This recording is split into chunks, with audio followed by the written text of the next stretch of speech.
नमस्कार, मी ॲडव्होकेट हरदास लांडे. बघा, नुकतंच जे केंद्र सरकारने नुकतंच लोकसभेमध्ये आणि राज्यसभेमध्ये वक्फ बिल हे पारित करून घेतलेलं आहे. आणि जसं हे वक्फ बिल राज्यसभेत आणि लोकसभेमध्ये पारित झालं, यानंतर देशभरामध्ये मुस्लिम समाजाकडून या बिलाचा प्रखर विरोध करण्यात येत आहे. मुस्लिम समाज या बिलाचा विरोध करण्यासाठी रस्त्यावर उतरत आहे आणि या बिलाच्या विरोधामध्ये आंदोलन करत आहे.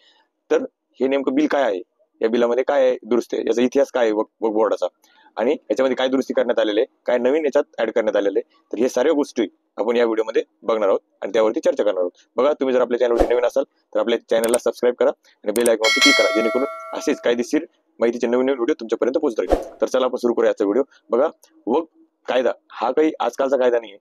वक्फ बोर्ड कायदा हा जवळपास इंग्रजाच्या काळापासून सुद्धा चालत आलेला कायदा आहे. म्हणजे इंग्रज काळात सुद्धा हा कायदा अस्तित्वात होता. बघा, इंग्रजांनी 1913 साली या संदर्भामध्ये वक्फचा कायदा केला होता. बघा, वक्फ कायदा म्हणजे काय या संदर्भामध्ये जर इतिहास बघितला तर वक्फ हा मूळ अरबी भाषेतील शब्द आहे. याचा वकुफा या शब्दावरून आलेला आहे. हा जो वक्फ शब्द आहे हा वकुफा या शब्दावरून आलेला आहे आणि हा अरबी भाषेतील शब्द आहे. याचा अर्थ काय बघा, ज्याचा अर्थ देवाच्या नावाने समर्पित केलेली वस्तू किंवा लोकांच्या कल्याणासाठी दिलेलं दान या शब्दाचा असा अर्थ होतो. म्हणजे जे काही मुस्लिम समाजातील लोक आहेत हे धर्मासाठी जे दान करतात, हे दान अल्लाच्या नावाने करतात आणि हे जे केलेलं दान आहे हे दान देवाच्या नावाने केल्याच्या नंतर याचं कोणीतरी नियंत्रण करण्यासाठी पाहिजे, म्हणजे याची देखरेख करण्यासाठी कोणीतरी पाहिजे, आणि यासाठीच वक्फ बोर्डाची स्थापना झालेली आहे. म्हणजे ही जे काही दान दिलं जातं मुस्लिम धर्माकडून लोकांच्या कल्याणासाठी, गोरगरिबासाठी, मस्जिदीसाठी, मदरशासाठी, कब्रस्तानसाठी, हे जे दान दिले जातात संपत्ती, त्याला वक्फ संपत्ती असं म्हणतात.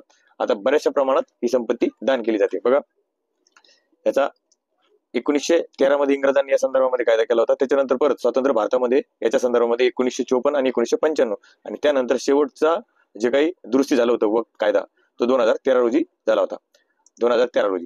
त्याच्यानंतर आता हे 2025 ला सदरील वक्फ बिल दुरुस्तीसाठी आपल्या लोकसभेमध्ये आलेलं आहे आणि लोकसभा आणि राज्यसभेमध्ये हे बिल पास झालेलं आहे. आता या बिलावरती फक्त राष्ट्रपतीची साईन झाली की याचं बिलाचं कायद्यात रूपांतर होईल आणि कायद्यात रूपांतर झाल्याच्या नंतर केंद्र सरकार जेव्हा गॅझेटमध्ये पब्लिश करील आणि त्या गॅझेटमध्ये जी तारीख देईल त्या तारखेपासून हे वक्फ सुधारणा बिल देशामध्ये लागू होईल. आता बघा, याचा नेमका विरोध का होतोय आणि याच्यामध्ये दुरुस्ती करण्यासाठी केंद्र सरकारचं काय कारण आहे. याच्यामध्ये बऱ्याचशा तरतुदी अशा होत्या ज्या की बऱ्याचशा लोकांना या गोष्टी तरतुदी आवडत नव्हत्या. बघा, याच्यामध्ये जुन्या त्या कायद्यात तरतुदी होत्या ज्या काँग्रेसने केलेल्या होत्या. याच्यामध्ये नवीन तरतुदी आणि जुन्या तरतुदी काय होत्या हे आता आपण याच्यामध्ये बघणार आहोत. बघा, जुना जो कायदा होता त्या कायद्यामध्ये असं होतं की जर एखादी मिळकत जर मुस्लिम समाज मस्जिदीसाठी किंवा नमाज पढासाठी किंवा कब्रस्तानसाठी जर वापरत असेल तर अशी संपत्ती ही वक्फ बोर्डाची संपत्ती आहे असं जाहीर करण्याचा अधिकार या कायद्यानुसार वक्फ बोर्डाला दिलेला होता. भलेही ती जमीन त्यांच्या मालकीची असो किंवा नसो, परंतु जर त्यांच्या वापरात जर खूप दिवसापासून ही मिळकत असेल तर ही संपत्ती वक्फ बोर्डाची आहे हे जाहीर करण्याचा अधिकार वक्फ बोर्डाला त्या कायद्यानुसार अधिकार दिला होता. परंतु ही तरतूद आता काढून टाकण्यात आलेली आहे. या तरतूद काढण्यासाठी केंद्र सरकारचा असं त्याच्या मागे लॉजिक आहे की या तरतुदीमुळे वक्फ बोर्डवाले बेकायदेशीर अतिक्रमण करून सदरील मिळकती ह्या वक्फ बोर्डला घेत होते. म्हणजे याच्यानंतर काय होणार आहे की अशी कुठलीही अतिक्रमण करून वक्फ प्रॉपर्टी जाहीर करता येणार नाही, अशा पद्धतीचं हे एक याच्यात तरतूद करण्यात आलेली आहे. बघा, दुसरी तरतूद बघा, यापूर्वीच्या कायद्यामध्ये महिलांना वक्फ बोर्डामध्ये कुठले प्रतिनिधित्व नव्हतं, परंतु आता हे जे नवीन विधेयक आलेलं आहे याच्यामध्ये मुस्लिम महिलांना सुद्धा वक्फ बोर्डावरती प्रतिनिधित्व मिळालेलं आहे. बघा, असं 2 नंबरचं आहे.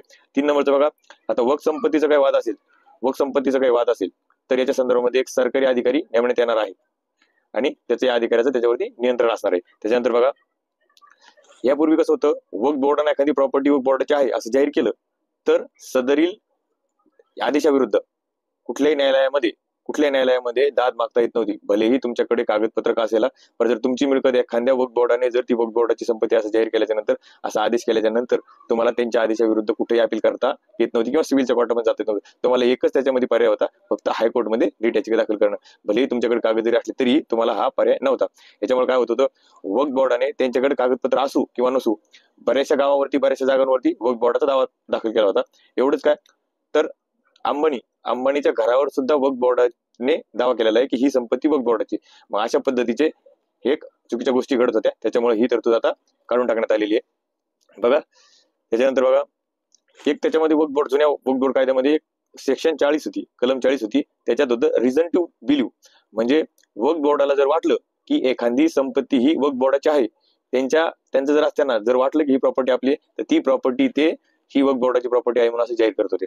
बघा, याचा गैरफायदा असा झाला की वक्फ बोर्डाने बऱ्याचशा राज्यामध्ये गावाच्या गावं वक्फ बोर्डाची प्रॉपर्टी जाहीर केली. बऱ्याचशा लोकांच्या वडिलोपार्जित असलेल्या संपत्त्या वक्फ बोर्डाच्या संपत्ती म्हणून जाहीर केल्या आणि अशा लोकांना तिथून काढून देण्यात आलं.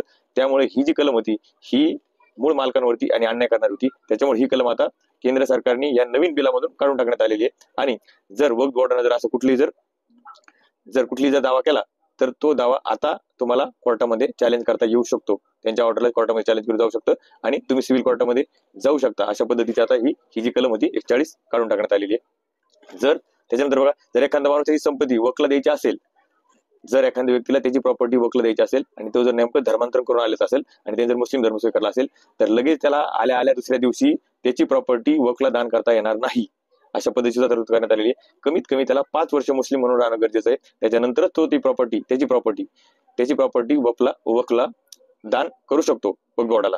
अशा पद्धती सुद्धा एक तरतूद त्याच्यामध्ये करण्यात आलेली. बघा, जर एखादा व्यक्ती त्याची प्रॉपर्टी वक्फ बोर्डाला देत असेल तर ही प्रॉपर्टी देत असताना, दान करत असताना आता त्याच्या वारसाचा सुद्धा म्हणजे महिलांचा आणि मुलांचा सुद्धा विचार करावा लागेल. विचार केल्याशिवाय त्याला त्याची प्रॉपर्टी दान करता येणार नाही. अशा पद्धती सुद्धा तरतूद त्याच्यामध्ये करण्यात आलेली आहे. त्याच्यानंतर बघा, जो लिमिटेशन कायदा 1963 होता, लिमिटेशन त्याच्यामध्ये आपण नेहमी लिमिटेशनसाठी हा कायदा वापरतो. आता हा कायदा जसा संपूर्ण कायदा हा वक्फ बोर्डाच्या कायद्यासाठी लागू राहील. या बिलामध्ये ही सुद्धा एक महत्वाची तरतूद करण्यात आलेली आहे. त्याच्यानंतर बघा, वक्फ बोर्डाला कुठली प्रॉपर्टी देऊ शकत नाही किंवा कुठली प्रॉपर्टी वक्फ होऊ शकत नाही.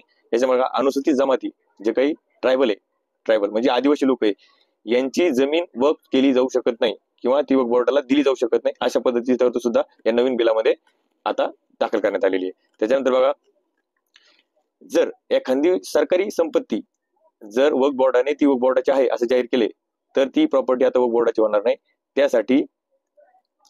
त्यासाठी सरकार एक अधिकारी नेमणार आहे. उदाहरणार्थ जिल्हाधिकारी हा तिथे नेमणूक करणार आहे, त्याचा रिपोर्ट तयार करणार आहे, त्याची चौकशी जिल्हाधिकारी करणार आहे आणि ही प्रॉपर्टी खरंच वक्फ बोर्डाची आहे की सरकारची आहे हे ठरवण्याचे अधिकार हे जिल्हाधिकारी यांना देण्यात आलेले. म्हणजे आता सरकारची कुठली प्रॉपर्टी वक्फ बोर्ड स्वतः ही प्रॉपर्टी वक्फ बोर्डची आहे असे प्रकारे जाहीर करू शकत नाही. त्यासाठी संपूर्ण अधिकार जिल्हाधिकारी यांना देण्यात आलेले. बघा, जर एखाद्या प्रॉपर्टीचा वक्फ बोर्डाचे आहे किंवा नाही हे जर असा वाद सुरू असेल तर याच्यावर सुद्धा एक आता सरकारी अधिकारी नियंत्रण ठेवणार आहे. याच्यासाठी सुद्धा एक सरकारी अधिकारी नेमणूक करण्यात येणार आहे. याच्यावर सुद्धा सरकारी अधिकाऱ्याचं नियंत्रण असणार आहे. त्याच्यानंतर बघा, वक्फ बोर्डचे जे पैसे येतात वक्फ बोर्डकडे, याच्या अगोदर वक्फ बोर्डाचं कुठल्याही प्रकारचं ऑडिट होत नव्हतं. परंतु आता जर वक्फ बोर्डाकडे 1 लाखापेक्षा जर जास्त जर त्याची जर इन्कम असेल तर त्याला सरकारी ऑडिट करून घेणं गरजेचं आहे आणि बंधनकारक करण्यात आलेलं आहे या नवीन कायद्यानुसार.